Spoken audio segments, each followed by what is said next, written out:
Before we start, I just wanted to say that this interview, especially the first 20 minutes of it, is going to make a lot more sense if you have listened to the last episode on Fukuyama's End of History first. So if you haven't heard it, go back and listen to it. It's only 30 minutes long. And when we dive right into the grand sweep of Hegelian history, it's going to make a lot more sense.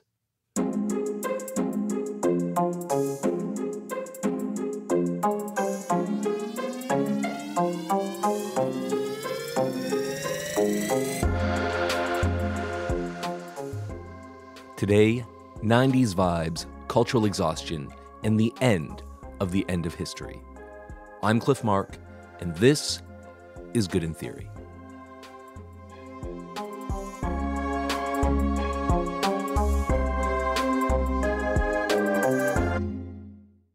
Welcome to the Good in Theory podcast. Today we have George Hoare and Phillip Cunliffe from the Aufhebunga bunga podcast, which is the global politics podcast at the end of history. Is that it, guys? Yeah, that's it. That's right. That's our tagline. Well, welcome to the show. I wanted to have you on. I love the podcast. Everyone should listen to it. I support it on Patreon, and so should you if you're listening. And you guys just came out with a book called The End of History, and I got through it, and I like it a lot.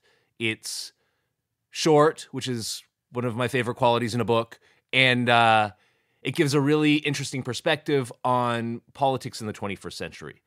A lot of people have noticed things are getting weird, things are getting really political, and you guys have written a short, interesting book trying to articulate what's going on.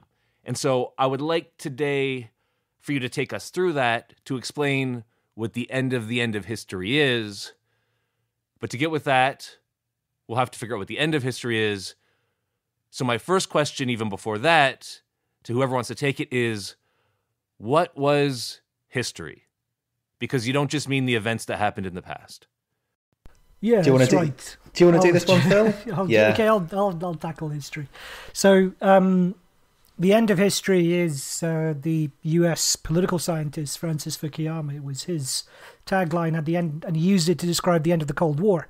And what he meant by history, he took from the French philosopher Cogève, who in turn was a particular interpretation of, in turn, the German philosopher Hegel, who never actually said the end of history, but I suppose implied it in terms of his political philosophy at how he described the constitutional states of Europe that emerged from the Napoleonic Wars.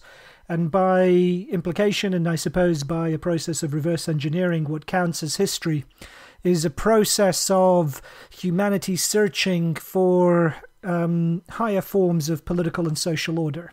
So that it's a process of subjecting society to a degree of conscious human control and trying to re-engineer and shape, I suppose, the historical process in such a way as to realize particular kinds of visions of what an improved social and political order should look like.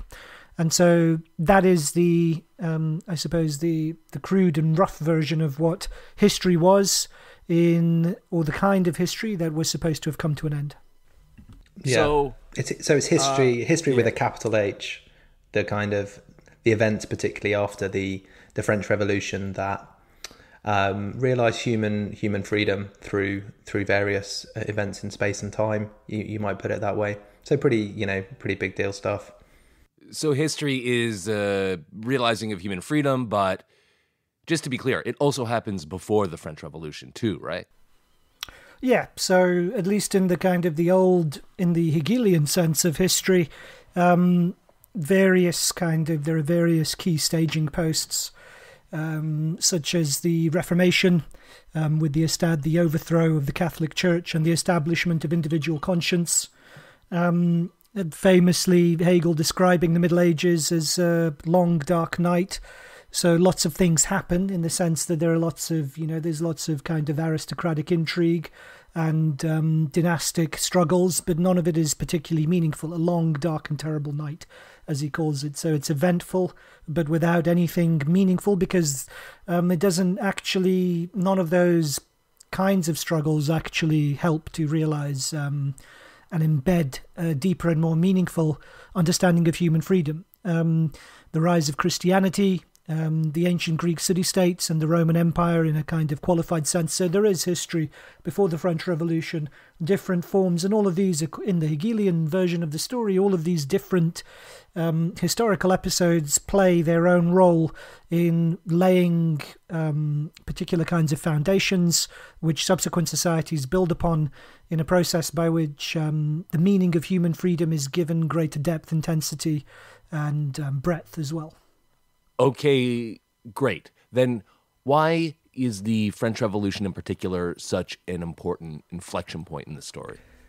Yeah, I guess so. Hegel's idea would be that the French Revolution is essentially the end of traditional authority. You know, the earthly authority loses its divine support and its ability to kind of dictate the terms of our existence. So you do have a kind of a really important inflection point, because from that point on, it's then we kind of have to make our own authority. We have to take responsibility for our own freedom. Yeah, kind of just picking up on what George said, with the French Revolution, there is because it enshrines popular sovereignty as the basis of political authority and social organization, means that there is no authority that is external to humanity itself and human will. There is nothing outside of human will as the principle of political and social organization. So the end of history in Hegelian terms is the beginning of modern politics. So political processes in constitutional states substitute for what previously had been these kind of grand historical struggles of world historic figures, great men like Alexander the Great, Julius Caesar, Napoleon, and so on. And in their place, because we have constitutional order, you have the beginning of modern politics and the pluralistic vision of popular sovereignty within these constitutional states. Great. So the end of history for Hegel is when you get the constitutional state that comes out of the French Revolution, because there's popular sovereignty and it realizes human freedom properly. But the end of history that you're talking about in your book and that Fukuyama talks about doesn't start at the French Revolution. So tell me about that end of history. So, yeah, I mean, this phrase, as Phil said, was popularized by Francis Fukuyama, who was an American state functionary, later political scientist. And I think it's in the tagline of the podcast, but I think this idea of the end of history, we would probably take exception with some of the ways that Fukuyama talked about this, because, to be a little bit crude about it, his essential idea is with the collapse of the Soviet Union, with the kind of the implosion of socialism, that's it. That, we now have a final form of human government, which is basically like liberal capitalism, and that's it, job done, essentially. And now it's more a case of and he is quite wistful in this. There's now a case of things will happen, but it won't be history. So it is a I think one of the reasons that we sort of found this term to be particularly useful is because it captures more than anything a feeling or a quote unquote vibe that you have politics as kind of this dull, boring enterprise, Blair versus Brown in the British context, who's going to get fired up by that. So it's really this kind of, a sense of cultural exhaustion, this sense of kind of a lack of big potential different alternatives. So I think that feeling, which we were, or that kind of vibe of politics, which we were all socialized into on the podcast, which started, beginning of the 90s and went until 2016, and or 2020, we can kind of talk about that in a bit. But I think that's really what it captured, that feeling of this systemic alternative being no longer present, and so having this kind of feeling of politics at that point in time. Okay, I would love to just dig into a few of the things that you just mentioned. So first thing, the beginning of the end of history is the end of the Cold War, right? The fall of communism. Why is eliminating that alternative so important? And so why was it history before? Why was it history in 1988 but not history in 1991? Yes. I suppose, just building on what George has already said, it's a good question, and it's in Fukuyama's terms, so that history didn't end after the Napoleonic Wars because there was still competition over what the best form of human society was, and concretely those two options were essentially capitalism and communism during the Cold War. And so you have this ideological polarization about what the best form of human society is. And as we talk about in the book, it's not, the Cold War isn't just a kind of a politics of alliances and diplomacy and who has the most tanks and rockets, but also, who is the most efficient economic system in terms of delivering all-round material prosperity, who has the best vision for urban planning and architecture. Which way of life most thoroughly realizes human freedom. Exactly, yeah. Which way of life is most effective at unlocking human freedom, human potential? That's what the competition is actually about. It's not just a game of strategic kind of alliance shuffling and moving chess pieces around on the strategic chessboard of global politics. So with the implosion of the USSR by the end of 1991, that alternative is gone. And so there are no real meaningful choices anymore in politics, is the implication of Fukuyama's analysis. And it's worth saying, so many people have taken issue with it and misunderstood it and mangled it and so on.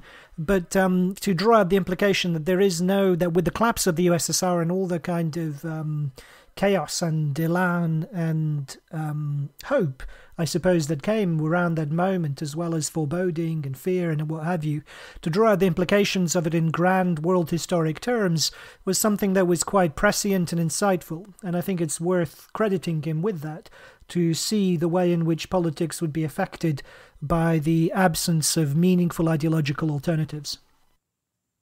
So, with the end of the big contest over different political alternatives, ways of life, we enter the end of history.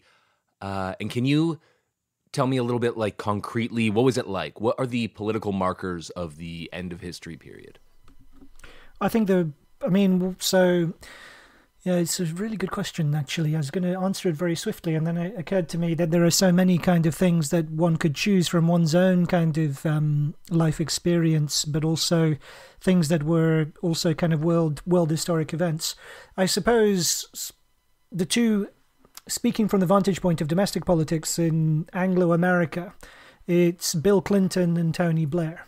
And they're both important because they both embody what they called third-way politics, and they were very self-consciously styled a new form of postmodern social democracy. So left of centre, but increasingly, in fact, centre. So the lopping off of a communist alternative, a socialist alternative further to the left, meant that by default, old social democratic parties or left of centre parties, however you want to describe them, shifted to the centre. And so that ideological, the compression of the ideological spectrum was the most important part of it domestically, I think. And part of that came with, the kind of the shrinking of political options and the increasing boredom with politics. And people, all politicians are the same. Doesn't matter who you vote for. The erosion of participation in politics, both measured in terms of party membership and also in terms of voting at elections, people watching the nightly news, reading and subscribing to newspapers, all of these figures declined over the post-Cold War period, and this was an index of the end of history. On the international level, I think the one thing, and this comes from this speaks to my academic area of expertise, so I'll just be brief, but it's the rise of humanitarian and cosmopolitan versions of politics. So politics that was suspended above the national interest, politics that was cast at the level of humanity itself, independently of the merely egotistical ambitions and jealousies of nation states.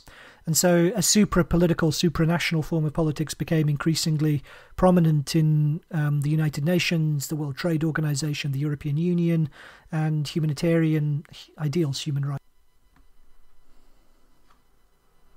Great. So just to summarize a couple of things you said, in the end of history, there's a kind of ideological compression that happens, and I love that term, from the disappearance of the left alternative because communism fell. And the result is a lot of disengagement on the popular level. People read less newspapers, they vote less, they're joining political parties less. And insofar as people are interested in politics, it's a kind of global humanitarian politics, the UN, the WTO, NGOs, stuff like that. People are concerned less with the glory of their own nation and more with getting mosquito nets for kids in Africa to prevent malaria. Is that more or less it? Yeah.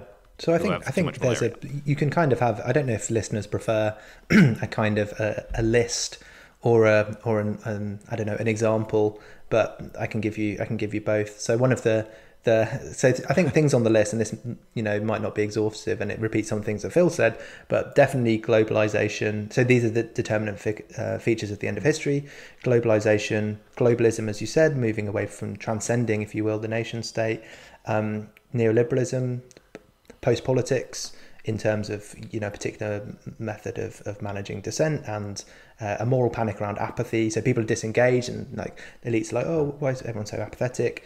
Capitalist Realism is a book by Mark Fisher, which I think captures quite a lot of this, and humanitarian intervention. But I think the example, or we in the book, we talk quite a bit about the culture or the cultural affect or feel of the end of history, and it was quite an exhaustive opposition or quote unquote resistance, and then pre-packaging them and selling them back. So it's overall quite a, that you can see this kind of lays the field for the rise of technocratic approaches to politics, and without those big alternatives that we talked about previously, then it's a lot about competence and presentation and marketing approaches to what politics is, and that is hardly surprising. People are not particularly interested in that because it appeals to a certain cast of mind who might not be listeners to your podcast. No offense if that's your bag, but I don't think many people that we know were particularly kind of inspired by that kind of technocratic third way sort of politics, the Clinton and Blair era that Phil mentioned. So here's a question about this vibe of the end of history. It seems that, and I want to get back into your idea of post-politics, but it seems that you're both saying there's this exhaustion, people are less interested in politics, you have Nirvana's kind of apolitical, sad mood in the 90s, and the reason for that is the fall of this alternative, Soviet communism. But is it really the case that all the sort of left progressive parties in the 80s were really trying to bring the revolution to Britain or Canada or the United States? In what way was that alternative animating the progressive side of politics and, say, the counterculture? Yeah, I think it is a good question, and I don't think you want to exaggerate the moment of collapse, because clearly it's been undermined and exhausted for a while. But I think there is a change over the course of the 80s with successive political defeats of the working class, and that does have an impact. I think one of the things we talk about a bit in the book is the legacy of 1968. Those might be revolutions if that's the way you sort of frame it, and they did have an impact on eventually on the turn towards the counterculture for legitimacy on the left, and eventually came to influence possibly belatedly some of the forms of politics that we did see during the end of history. Take, for example, Occupy and that kind of more frivolous and carnivalesque approach. So it had been a long time coming, I think, essentially would be my sort of short answer to your question, that there's obviously an increasing disenchantment with the USSR as a plausible alternative, but it takes its kind of, and that's why I think the more or less spectacular or anticlimactic end of the USSR is an important kind of point, because then it shows that this thing has collapsed essentially under the weight of its own contradictions. Right. Okay, so that's the end of history. Vibes of exhaustion, no alternative, capitalist realism. We're all just who's going to manage capitalism best, right? And that's what's going on politically. protest is frivolous and carnivalesque, or involved at the supranational level. Now, anyone who remembers the end of history will have noticed that things have started to change. Things seem to be shaking up a little. So what are the markers that we've come into, the title of your book, The End of the End of History? So I suppose, you could take it by reference to some of those. I'll leave the kind of the favourite teenage bands to George. I guess he's better placed to talk about Thanks. Who embodies the end of history best. But I should say that as a boy, I went to Nirvana's last concert in Toronto, way. It was really important for me. They were really a big band for a tween at that time. Oh, sorry about my earlier comments. Then I stand by them, but I can still apologise. It's a point of division within our pod because Alex, who's not here, is the biggest Nirvana fan on the pod. I tend to share George's skepticism, but you could mark the end of history could be marked by the end of some of those typical characteristics. So you get the exhaustion and the increasing challenges placed at the humanitarian form of politics. So in the international realm, and there's no way of avoiding the fact that it is Donald Trump who most successfully places this kind of political challenge on the agenda in terms of foreign policy in the US. But it's, the increasing exhaustion with the endless war that comes with the humanitarian form of supranational conflict forever. These endless war that becomes the token of the end of history, that comes increasingly under challenge. At the domestic level, you get the exhaustion of those social democratic parties, and in some cases their eventual almost elimination in some kind of national contexts, such as France and who knows, maybe even in Germany, as well as in increasingly marginalisation in Britain itself with the struggles of the Labour Party. So all of those, you get the decline of those kinds of politics that characterise the end of history. They seem to be undermined or overturned or called into question. And you see this with the rise of left populism challenging those parties, those left-wing parties. You see the increasing irrelevance of the conservative parties and right-of-centre parties. And you also see the fracture points within globalization. And obviously the most important moment there is the 2008 financial crash. So the great kind of economic engine of prosperity that would drown all political conflicts in growing wealth at the international level, that no longer seems plausible or effective as a means of delivering prosperity to all after 2008. So any of the characteristics you could choose to describe the end of history, they all seem to begin begin kind of trembling and shuddering and crumbling, or called into question at the end of history. Yeah, can I add a couple of things to that? Sorry, it's the tagline of the podcast, so I've got to have my 2 cents. So I think just one thing to say is that the end of history is kind of deliberately a double negative, because it is the collapse of or the exhaustion of that model of politics at the end of history without really a coherent alternative. And so just to kind of set up the distinction a little bit, I think if the end of history is about post-politics, so a form of government that tries to foreclose political contestation by emphasizing consensus, competence, like ideology is a bad thing, then, and if that's characteristic of the end of history, then the end of history, you see the rise of anti-politics. So basically a rejection of the political establishment and that managerial approach to governing society, which is often, characteristic of populism. And then at the same time, you have the response to this. Like we talked previously about this moral panic almost amongst elites in terms of apathy and at the end of history. Now it's about ignorance or gullibility. So the fact that the people are starting to re-enter politics potentially, the elite response to that, I think, has been extremely revealing. And a lot of people have really shown their true colours, if you will, with, for example, let's take the election of Donald Trump or the Brexit referendum.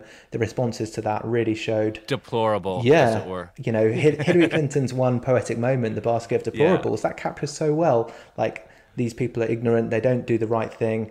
Like previously it was all about how can we drag them back into politics, we need to legitimize ourselves, and now it's like, actually, we've got, back off, we don't really need the citizenry. They're actually kind of they're doing the wrong thing, and they're voting against their interests, or they're otherwise stupid and ignorant. So I think there is, I think that division between post-politics and anti-politics, if you take 2016 as a kind of, I think it is symbolic, but as that dividing line, you can see a real, obviously prefigured earlier, but you can see a real distinction there. Right. Yeah, I think so. Definitely, that's when people everywhere started recognizing things are getting weird. So let me just review that distinction a bit. So in the end of history period, in the 90s and the early aughts, we have post-politics, which is basically the people are apathy, the people who are in government, the elites. They're not giving anyone any real choices. It's just technocratic management, fiddling with the knobs of policy, etc. It's very, very complex. None of you people would understand, but you should really care about it. Then, as we move into the end of history, the people are not so apathetic anymore. They're angry. They're sick of these elites and managers. It's this like anti-elitism that we hear a lot about, and this revolt against elites. And now, whereas before the elites were saying, why, the people should participate more. Why don't you guys vote? Rock the vote, guys. Now they're like, well, look, these yahoos are a bunch of ignorant racists, and they don't know what they want. They just can't vote in their interests. They don't know what's good for them.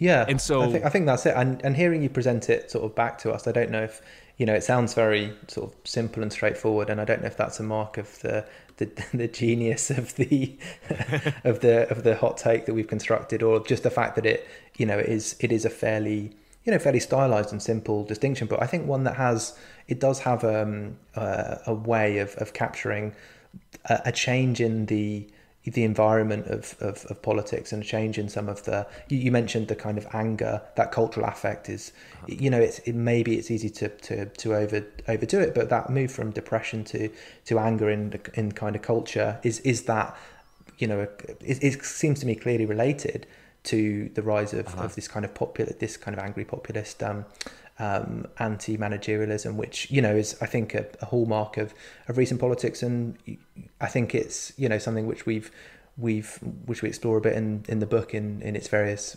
manifestations as well.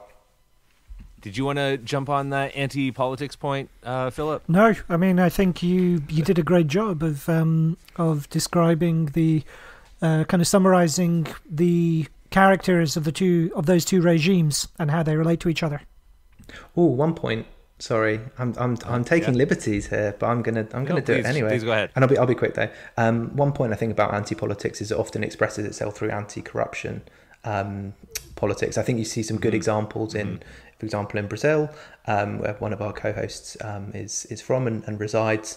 That it's a good way to pretend not to do politics, but really do politics often in quite an effective way, because you can sort of say, well, the whole political class is corrupt, let's replace them with a new political class, obviously. But I think drain the swamp, as it were. Yeah. But another good example. And it feeds into the disenchantment and the anger, because you portray the kind of incumbent leaders and representatives as all being incorrigibly corrupt.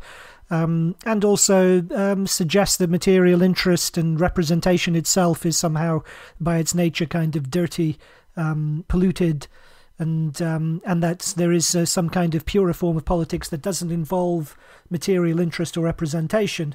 And so the anti-corruption coming in to what appears to kind of rejuvenate, in fact, simply ends up recapitulating the same problems of post-politics. Interesting point about the anti-corruption politics.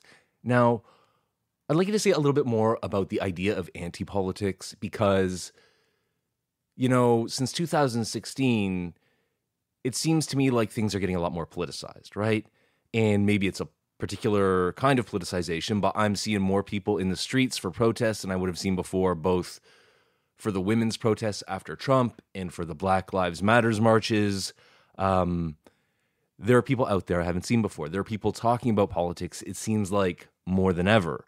So what do you make of that? Because you're still saying it's an anti-political period, but this kind of looks like politics, right? So what's going on here? So I wouldn't wish to discount the significance of Black Lives Matter, or the enormous, women's protest after Trump was elected. I suppose, though, I'm also struck by the continuities in many of those political protests, and particularly the carnivalesque aspect of it, the fact that people kind of dress in costumes, they would take their kids. Not perhaps the BLM protest so much, but certainly the women's thing, the kind of the lewdness and the playfulness. So everyone wearing pussy hats at the anti-Trump rally. All of those things seem to me very... How else will you defeat fascism? Well, indeed, right? Except with irony and playfulness. And all of that is really continuous with the carnivalesque kind of character of the anti-globalization protests of the 1990s and 2000s, and also has, shares characteristics with Occupy. So where it seems to me there is, where there's kind of more, which I think, and I suppose the way I mark the difference more, or it seems to me more striking at least, is the fact that I hear people talking politics more. Mm-hmm. Now, it's obviously not a scientific guide. It's kind of an intuition and a personal observation, and I can't discount my own kind of subjective awareness and all the rest of it. But it struck me very much in 2016 that all sorts of conversations, this was in the middle of the Brexit referendum in the UK, usually if somebody asked me what I was doing, if, in any kind of banal, ordinary interaction in a supermarket or a taxi or getting my hair cut or, with strangers or on trains or whatever, if I said what I did, I teach politics at university, that would be either the end of the conversation or quickly diverted. In 2016 was the first time that people actually began to ask me about politics as a result of hearing what I did. So are you saying that it was the time that you were no longer ashamed to be a politics academic? It was a coming out moment, and so. That's great to hear. It was around that same time, I guess. Do you guys know Jacob Levy? He's a political theorist at McGill. Yeah. So he was, I think, tweeting about how psychologists have a lot to answer for as being the big public intellectuals, Jordan Peterson, Steven Pinker, and how they've kind of, monopolized the public intellectual space. And I said, well, I think we're next. I think political theorists are next. And so it seems like your experience is bearing that out a little bit. You mean that we should be criticized for occupying public space? No, that people will start to care what you have to say. Oh, okay, gotcha. Yeah. You might well be right, and and perhaps it's already happened and on the way. And who knows? But that was what stuck with me. And even now, kind of, I hear kind of people talking politics. You hear the names of politicians mentioned kind of in snippets of conversations overheard. And so that seems to me, it's much more, I've marked it much more than I did the size or the scale of some of the protest movements that we've seen in recent years. And I would also qualify, so I think, for instance, unlike the Pussy Hat marchers, if you compare that to the Gilets jaunes marches, for instance, the Yellow Vest movement in France against Macron, that's a very different kind of political protest without any of the kind of the self-mocking irony, the costume aspect of it, the having a good fun day out, quite the opposite, because it was all tear gas and the thuggishness of the French riot cops. So, I don't want to say that all political protest is carnivalesque, right? Far from it. And there's also been obviously a lot of violence associated with the BLM protests and even riots in some cases in the US. But notwithstanding that, the way I mark this change is in fact politics and political interests seeming to creep into day-to-day life in a way that I don't think I ever experienced before. Mm-hmm. Yeah, and one kind of consequence of this, which might not resonate with listeners, is the number of serious fallings out or kind of quite rancorous dinner table arguments about politics since 2016. Because I mean, this is my personal experience, and my hot take on this is that prior to that, there were political disagreements, but none that were particularly important. But then you have something like Brexit or Trump come along, and suddenly you have real issues at stake, real arguments develop, and we weren't really practiced at doing that. At having these kind of like really quite fundamental disagreements often, and names were called, things were said that to me and probably by me as well that maybe weren't the greatest moments. But yeah, I think that's part of it, that this repoliticization was quite deep in the sense of really starting, probably in quite an inchoate way, to put these really important questions of politics back on the dinner table, as it were. And that is something which I think is related to what Phil's talking about. And that's obviously one of the reasons, that kind of energy and that politicization was one of the reasons we thought it would be worthwhile to do a politics podcast, because there was just more interesting things to talk about. So are you saying that before Brexit it was easier to keep friends? Yeah. I mean, the long and the short of it is, yes, it was. Maybe, but it separates the wheat from the chaff. You got no. I wouldn't want to claim that, but no, I certainly did have some pretty robust discussions, let's put it that way, with people who I might have been previously like, I'm a Marxist, you're a conservative. Oh, that's fine. We can have a reasonable people disagree. But then it's like, well, there was no stakes. It didn't matter. Yeah, maybe right? That's it. Yeah. And then it's like, okay, now there's a binary dividing line, and if you're on the other side, then you're fair game. George found himself on the side of the conservatives. Well, and maybe that really made things complicated. You make some new friends as well, though. So that's good. Right. One interesting fact, at least to me, maybe you guys will be interested, is I also had a sideline in like lifestyle writing. So I was interviewing people from dating apps, and one of my articles I never published, never finished writing, was about politics and dating. And so I was talking to people at OkCupid and whatever, these apps, and what a woman at OkCupid told me was that it's been, say, a 10 to 15 year shift, but there was huge step shifts in the increase in politicization on the apps. People using political filters, people like showing their primary election T-shirts in their photos. And it coincided really just when you call the end of history. It was 2016, Trump election, Women's March, Brexit, that really saw a big increase in this stuff. And it hasn't, this was right before pandemic. I spoke to her, and yeah, I mean, it's really interesting to hear. And I mean, I suppose in another way, it's also different from the politicization of the past in that kind of fragmentation, and also the feeling of politics as being kind of a tribal identity rather than having some kind of common reference points around which there's the possibility for establishing common positions or this kind of thing. Right. That also seems to be part of it, and maybe the dating apps are really telling on that score in terms of fragmentation. Definitely. I mean, they've done all these studies, where in the past Democrats and Republicans in the US would be more likely to marry and to be friends with the other side, whereas now it's far less likely. People self-sort. There's sortition both in terms of who you marry and who you date, as well as who your friends are, particularly on the side of left-wing people and Democrats, apparently.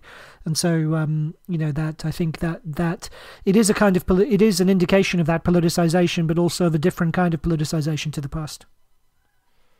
Yeah, absolutely. And hearing you speak about these same issues in Britain, I was just hoping that a lot of this fighting over the dinner table and stuff was an American thing, that we see it on the American internet, but it was not as real in other places. So it's a pity to find out that it is. I think it might have even started in Britain in terms of the shift from the kind of the shift from that end of history period to the end of history period, because it started, I think, with the Scottish referendum.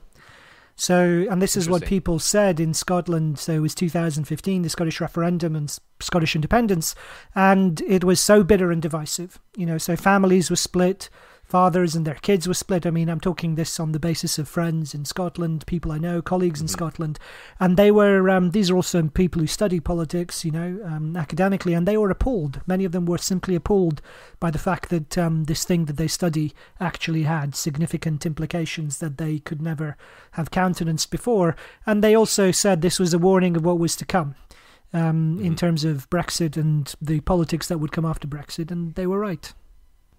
Yeah, sorry to have a go at politics academics, but they have not covered themselves in glory in the last few years, particularly around that inflection point, maybe around 2016. Like, why is everyone talking about politics? Why is everyone arguing? Can't you just vote and have party preferences and all this sort of thing that we can do logistic regressions on, and just stop actually thinking about this stuff? It's our domain. So yeah, I think if they do, as you suggested, become the public intellectuals of this next period, then public intellectuals need to be criticised, I guess, don't they? One other point that I want to talk about is in this end of history period. There's a chapter in your book where you talk about neoliberal order breakdown syndrome. So I guess this is the reaction mostly of the elites to these changes, this growing politicization of the populace. Can you tell me a bit about that and how the elites are reacting to these changes?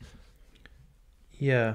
So I think so neoliberal order breakdown syndrome, or NOBS, is our kind of obviously slightly tongue-in-cheek acronym for the inability of the liberal establishment to understand, explain, or respond to these 2016 events of Brexit and Trump. So you really do see some really... I think Twitter is kind of good for this, or at least at that point it was good, because you just see people's instinctive reactions to these things, and it is a kind of a really quite nasty in some cases, quite hysterical in other cases, affect of basically what on earth have people done? What that you can with Brexit you can lay out so many examples of this real turn against people for voting this way. It's an example of economic or national self-harm. Some quite the triumph of the parochial lizard brain, as one quote unquote journalist put it. So it really is that moment of there's something new is there, and the kind of the commentariat reveal themselves to be essentially defenders of the status quo by their horrified reaction at this change. And there's some hopefully quite amusing examples in the book I think it's not just in the Anglo-American context, but you see it there in 2016 quite clearly. So yeah, I think that's the core of this. I think George is perhaps being a bit restrained in terms of characterizing it. I mean, in some cases it was genuine derangement, and there's very little, I don't think there's little other words to find to account for just the sheer extent and mania, say, of conspiracies about Russian meddling in Western politics, and the extent of the what was attributed to Russian influence. And that was there is no word for it, derangement. The inability... Yeah, so give me some your favorite total meltdown examples. What were people saying? Well, so one favourite would be, say, Paul Mason, who's a left-wing journalist in the UK and has some international prominence as well. And, I'd even go as far as to say he was somebody I had some kind of respect for. He's always kind of grudging respect, but I had some respect for him prior to 2016. And I never anticipated that he would become more or less, deranged in the last few years. He openly talks in the kind of the cut and the thrust of the political process that came after Brexit and all the constitutional shenanigans that went with it of the Tory government. He talked in terms of a Weimar moment, a Reichstag moment, in terms of, an imminent fascist threat. This would be he would be on marches of, enormous numbers of people, hundreds of thousands of people, talking as if, stormtroopers were going to be kind of coming around the corner, and that there was going to be a dictatorship established. And despite the fact the Tory government is, kind of the most multi-ethnic cabinet Britain has ever had in its history. He talks in terms of white supremacy, in terms of Putin's influence, in terms of dark money, and there is no other way to, it is derangement. Do you think Putin's controlling Britain as well as the US? Controls Britain, the US, controls everything, essentially. Right. To the point where you think, well, surely if Putin's that powerful, he must control you too. How did you manage to escape, So good point. You defeat him with his own logic, but he's still on this bullshit, this particular guy. Yeah. He's sort of, I think his most recent thing is, imagine if the Nazis invented a time machine towards the end of the war and a crack team of SS men are sent into the future to restart the Reich. What year do you think they go for? 2016. It's like, this is, maybe Phil is right that unhinged is the only word for it, or then, that just so completely deranged. Yeah, but would you guys pick a different year than that? For Nazi. Given the question. I think they would probably have they'd probably have a good shot in some time when some of the precursors of the European Union were most kind of packed to the gills with Nazis and fascists. Maybe the 1950s. Or the ECJ. But no, I mean, why don't they go back in time? Like, that would make more sense, wouldn't it? To make a lot if more Nazis sense. had a time machine, you'd go back in time. But anyway, I think in the US there was some kind of other. Rachel Maddow on MSNBC was another example of this. I mean, but so do you remember the was West a malady. Wing nostalgia? That was another point, wasn't it? Like, everybody was like, "Oh, can't we just get back to to President Bartlett?" And that's the thing that we can kind of wish away all these political changes by just going back to this TV series. We felt it appropriate to talk in terms of syndrome because it was it had the aspect of a malady that was psychological, so a derangement that gripped a particular kind of social strata, a large influential strata, academics, media, the professional classes, lawyers, politicians, journalists, and so on, and that they were so unwilling to accept and get to grips with the nature of change in their own societies, they preferred to come up with the most outlandish and deranged accounts of what was happening to account for political change that they simply could not accept. Right, because no one could actually vote for Trump. It must have been Cambridge Analytica. Absolutely, yeah. Russian meddling, et cetera, et cetera. Absolutely. Putin's bought armies. I love it. It's completely insane. At least it sounds that way. And who is this? Can you just say again who it is that is so deranged by this, and why can't they deal with it? What is what's their problem? What's their major malfunction? Well, I mean, I would say that it's essentially the kind of liberal commentariat, and I think you can think of your favorite or least favorite journalist in the American context, but basically anybody who writes for the Guardian would be pretty good, pretty susceptible to this particular syndrome. And what explains it? Well, I think in the book we talk about this, this culture at the end of history. This has something to say. You have this kind of retromania, so this kind of constant repetition of the recent past. You have no real change. We talked about some of the aspects of politics, and so essentially I would say there are two things go towards explaining it. One is they just didn't see it coming. They didn't predict it. They didn't it didn't fit their mental models. So you explain this either through Russian interference, or just people being racist, sexist, homophobic, xenophobic, Islamophobic, you name it, as Hillary Clinton put it. And the second thing is that they do perceive that it threatens their position. They perceive correctly that it represents some aspect of a breakdown of this consensus, which they have been very well rewarded in articulating and defending. So what was the consensus? If you could briefly characterize it?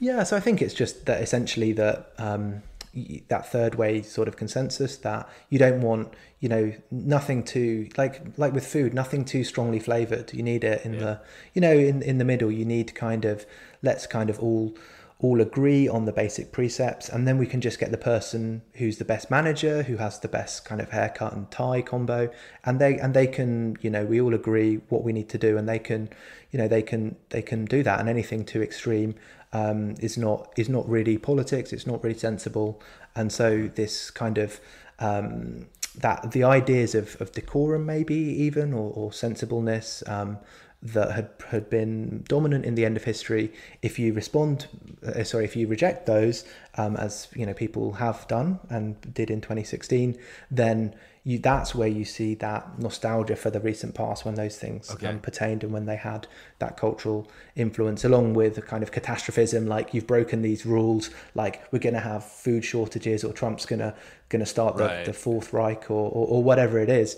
So I think there is a kind of logic within that group who are politically, culturally very significant, that is really strongly threatened by this inflection point between the end and the end of history.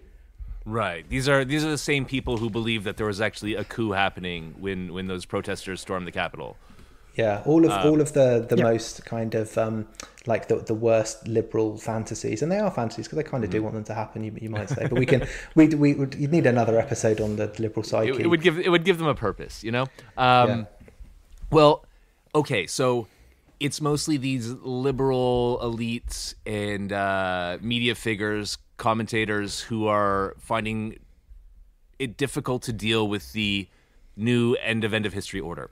How has the right dealt with it? Have they done any better, or what? Are we just like more worried about the left because we feel like we're on the left?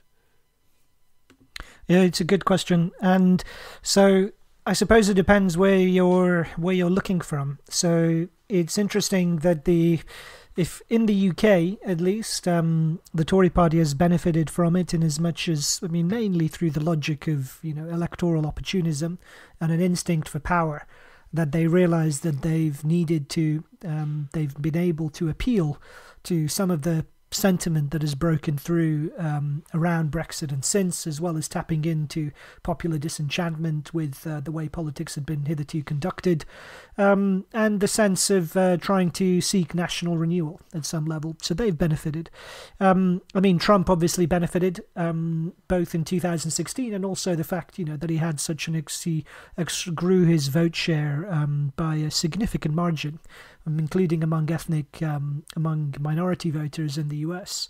Elsewhere, it's not so clear. So if you think of Germany, for instance, Chancellor Angela Merkel is coming towards the end of her interminable reign, and there seems to be no capacity for the German right to really consolidate in her wake. So the right wing politics has also struggled, and in particular populist right-wing politics, and this indicates the limitations of populism, and in particular, Trump is another good example of this, the sheer kind of incompetence in power. The lack of any kind of developed cadre who know how to manipulate the levers of the political process, who actually have kind of detailed policy proposals, who know how to concretize and flesh out particular political visions, and also are available simply to kind of man the state and to oversee various kind of institutions within the state. And so I think, it's not, despite that the left has suffered the most from the end of history, the right has not been able to steer it either. And the fact that the right has not been able to really meaningfully stamp its mark on the end of history is why we characterize it in such terms, that there is no positive order which has replaced the previous one, which has replaced the end of history order, the post-Cold War order. And so all we can really talk about is the end of the old one rather than the beginning of something which is meaningfully new. Right. So that incapacity to govern is not like specifically a conservative problem, right? It sounds like it's more an anti-politics problem. If you run on the idea that government is bad and we hate government and I'm an outsider, and you are an outsider, then you turn up, you're not gonna know how to get anything done. Well, we talked about political authority a bit earlier, and I think that rejection of political authority is one of the limitations of contemporary populist projects. I think just to kind of go or just make some points, and they might not be necessary around this like who's benefited more, the left or the right almost. But I think we would definitely reject this idea that this is a period of the rise of the far right or of fascism. I think that is a coming unfortunate kind of blackmail that you might see on the part of some coming. You mean you see it all the time, especially with the Trump business. It's I mean it basically is like, it's a bit like environmentalism. It's like, do you want this to in extremis, do you want this, do you want the world to end? If not, do what I say. Do you want fascists? If not, you have to do this. And I think that what has really been exposed or has become clearer and clearer in this kind of end of history period is how the left has, you might not think the terms left and right are useful, but the one kind of characterization was that the left was kind of a collection of movements trying to promote popular sovereignty, and that clearly isn't the case anymore. I mean, if you look at Brexit, for example, the turning of the left against, the British left against the people was quite striking, and I'm obviously putting it in quite a crude, summarized way, but that historical kind of association of the left as a concept with the concept of popular sovereignty has been, I don't think is really tenable at this point in time. So I think that kind of being exposed in that way has led to an opportunity which has been seized by the centre right to a greater or lesser extent. But yeah, as Phil said, they don't have a project with with mass support and political authority and state capacity that can transform this period of the end of history into something kind of positive rather than double negative. So we're left in this current situation where you see that both sides with very severe contradictions. Did you want to jump in on that, Phil, about the question of, say, what is next? There is this sort of unstable period. No one has a real project. How do you see things reorienting themselves? Because I think it's clear that they are, but do you see a resurgent left, some kind of right that will get itself together, or neither? Just this kind of confused, shapeless, fumbling through until, I don't know, environmental catastrophe or whatever. Yeah, I think it would be confused, shapeless, fumbling through is most likely. It's the most likely call. Yeah, I think it is the most likely call. I mean, I think the left is going to suffer more because it's the way in which it's unable to build on the basis of popular sovereignty, the idea of just the basic idea of the people being capable of self-government and self-rule, and of mass democracy being the natural kind of home and terrain of the left. The fact that it has shown itself repeatedly unable to base its politics when it's come under challenge to base its politics in those domains means that it will inevitably suffer in an age of growing popular frustration, anger, disillusionment, and populist insurrection. So I think, there might be kind of left-wing populist breakthroughs, but I don't think that the left will measurably gain. But the right will, I think, also will also struggle to make headway, and that was evident, I think, in the kind of the farcical riot outside the Capitol. So they've adopted all the kind of the carnivalesque accoutrements of left-wing protest, and unlike the left, which is kind of spent all the time toppling statues and cultural monuments, they look like they're having fun. Well, they look like they're having fun, but also they attacked political kind of the halls of power and the symbols of political institutions, but then didn't know what to do, and they broke into the chamber, and they kind of sat in Nancy Pelosi's office and chair, and in the speaker's chair, and in behind the podium and all that, and it was all kind of bizarrely anticlimactic and empty and vacuous. There was no there's no program there, and that's also evident in the UK, very evident with the completely shambolic way in which the government has managed the COVID crisis, with a very, with the dire kind of death toll. The only thing which has been successful is the vaccine program in Britain, but otherwise it's been completely shambolic, and that speaks to the general malaise and ineffectiveness. Yeah, I think if you wanted to just quickly, if you wanted to characterize it in really broad brush terms, like what will the structure of the conflict in the next kind of decade maybe be, I think you see on the centre right, perhaps you have this state capitalism, or this essentially high high investment, high expenditure turning towards the state to solve problems. Some people have called it neo-statism, and I think that reflects something true, that the at least outer ideological layers of neoliberalism are quite easily discarded. But I think the real problem with that is that the COVID crisis has shown that states do not have the capacity, do not have the apparatuses to solve citizens' problems very effectively. So that's a project which has very real limitations. And if that's what the right or centre right is going to do, what's the left's response? I mean, personally, I think it seems to me quite likely that you'll have this kind of moral minoritarianism or this kind of turning away from a majoritarian political project to moral ways of justifying certain courses of action. We talked about fascism, blackmail, environmental blackmail, kind of these ideas that there's a correct way to do things, and we don't necessarily need popular support for doing this. You can see this maybe in the Green New Deal. I don't know if listeners are fans of any of these things, and if so, maybe apologies. But I think this sort of seems what's coming down the line, that you have a defeat of left populism in electoral terms. So a kind of rethinking, how can we do this without a kind of majoritarian national project? Is this municipalism? Is this kind of turning towards cities? Is it turning back towards supranational organisations, defending the EU or extending that or whatever? So I think, you've got two projects at the moment with very real limitations and no, and they probably, the former it seems at this point to be more likely to be dominant, but it's not a very secure foundation, because we've seen how the state is not across the world is very has been extremely bad in many cases in its coronavirus response, particularly in Western Europe and America. Well, I mean, that just might be the excuse they needed to start building the state capacity.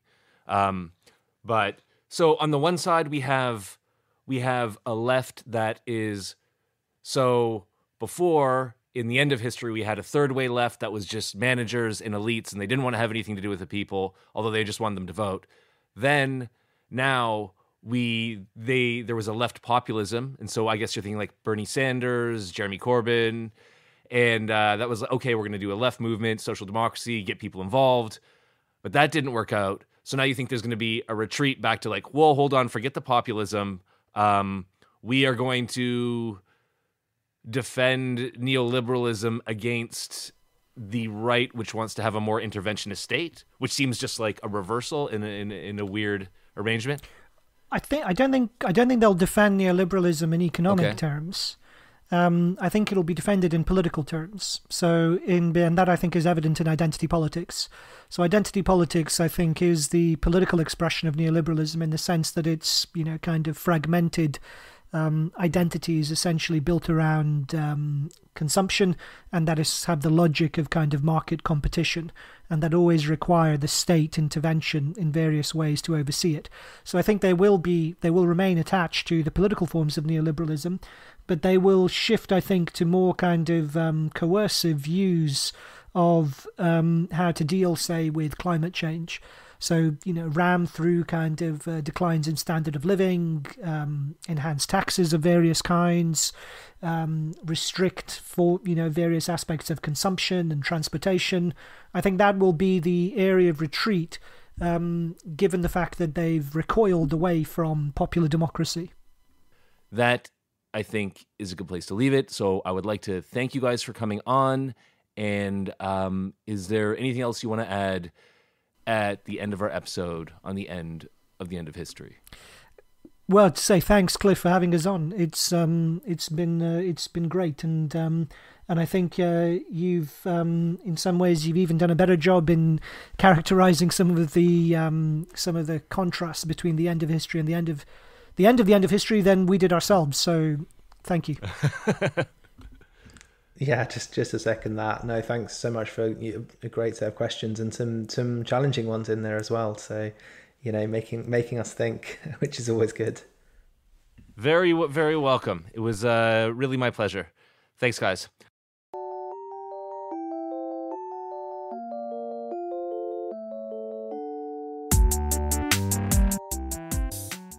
special thanks today go out, of course, to George and Phil, the Bunga Boys, as well as Christine Hasty, who reached out and decided to support the show on Patreon. Thank you, Christine. We really appreciate your help. And if you would like to support us as well, head over to patreon.com/goodintheory, and we'd appreciate any help you could send our way. Thanks for listening. Keep spreading the word. I'll catch you next time.